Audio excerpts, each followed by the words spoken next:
사회 초년생들의 이야기를 가끔 듣게 됩니다.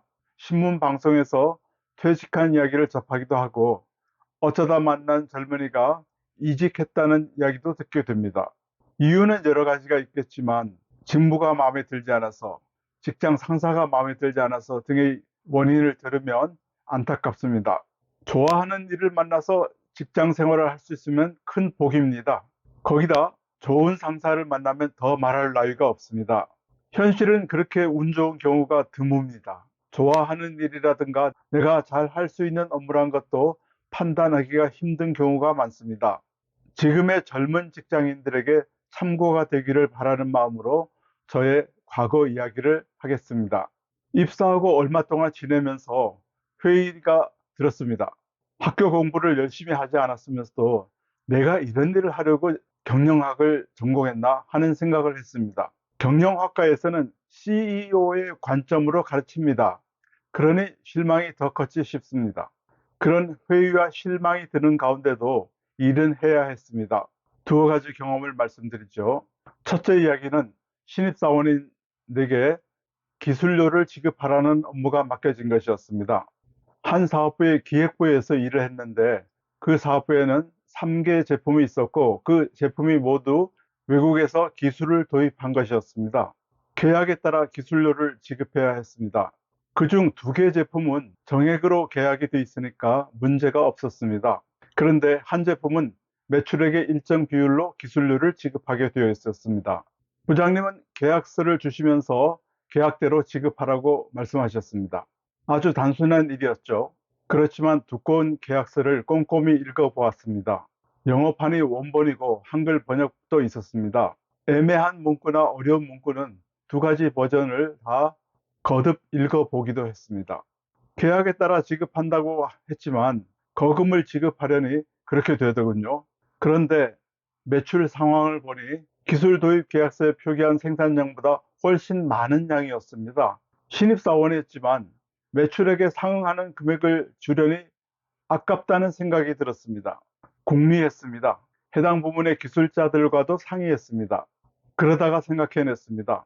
생산 판매량이 계약보다 많은 것은 회사 기술진에서 시장 요구가 많은 제품을 새로 개발했기 때문입니다. 거기에는 도입 기술로 만든 중간 제품에 다른 원료를 배합해서 생산 판매하니 매출이 늘어날 수밖에 없었습니다. 기술 도입 계약이 없는 다른 원료를 배합한 것만큼은 제외하고 매출을 계산하여 기술료를 산정했습니다.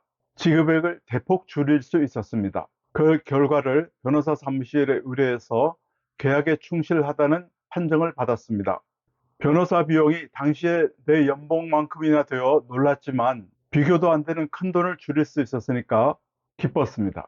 재미없는 생활 중에 성취감을 느낀 일이었습니다. 지금 생각하면 당연한 일을 했다고도 할 수 있는데 신입사원이 상사로부터 계약대로 지불하라는 지시를 받은 상황에서 지불액을 대폭 낮추려는 생각을 해낸 것은 성취감을 느낄 수 있었습니다.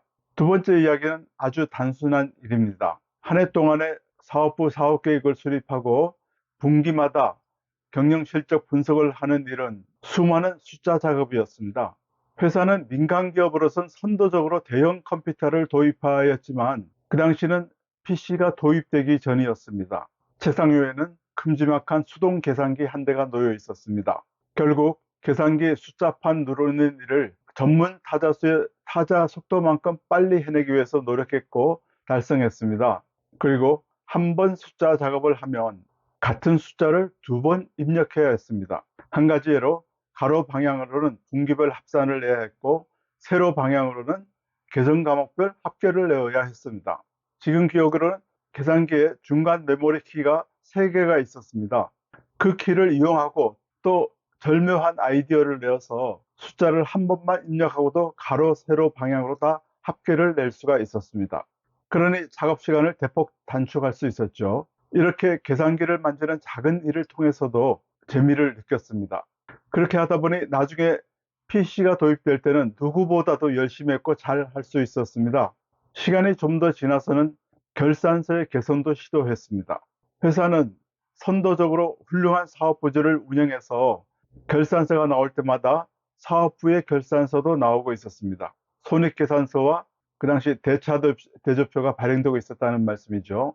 그런데 공장에서는 제품별 제조원가 보고서도 발행했습니다. 본사의 회계부서에서는 사업부 손익계산서만 발행하고 제품별 손익계산서는 발행하지 않았습니다. 그때까지 회계부서가 발행한 사업부 손익계산서를 가지고 일반 관리비 등을 3개 제품에 배부해서 제품별 손익계산서를 수작업으로 만들었습니다. 그런데 그 배부 기준이 매출액이었습니다. 굉장히 부당하다고 여겨졌습니다. 그래서 회계부서에 가서 회계 기초 자료를 뒤져서 상당한 수작업을 거쳐서 실질적인 비용을 제품별로 안겼습니다. 그리고 공통비가 되는 것만큼은 배부를 했습니다. 그러니 손익계산서를 상당히 개선할 수 있었죠. 나중에는 비중이 꽤 컸던 지급이자에 대해서도 회계부서의 기초자료를 이용해서 제품별로 자산과 부채액을 다 계산하고 그것을 기준으로 간이 대차대조표를 만들어서 제품별 지급이자도 상당히 합리적으로 계산할 수 있었습니다. 이런 식으로 하고 있는 업무와 관련해서 문제점을 고치고 개선안을 만들고 하다 보니 이런 것들이 그 과정과 결과가 내게는 자양분이 되었다고 생각합니다. 적성에 맞는 일을 찾을 수도 있지만 지금 하고 있는 일을 개선하면서 직무에 대한 애착심을 갖게 되고 성취감도 느꼈습니다. 앞에서 말씀드렸듯이 회사 생활하면서 회의감도 많이 느꼈지만 한편으로는 이런 성취감이 있었기에 부정적 사고를 긍정적 사고로 바꿔갈 수 있었습니다.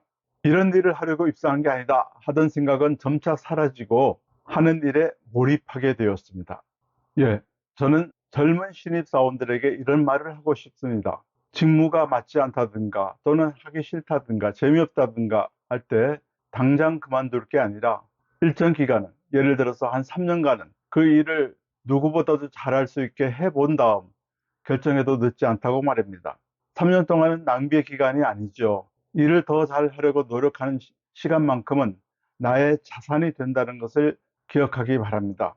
그 일을 하고 나서도 직무가 마음에 들지 않으면 이직하든지 또는 퇴직하든지 그때 고민해 볼 수 있습니다. 그런데 이제 3년 해보니까 일을 할 만하다 이런 생각이 들면 말할 나위 없이 좋은 결과가 된 거겠죠.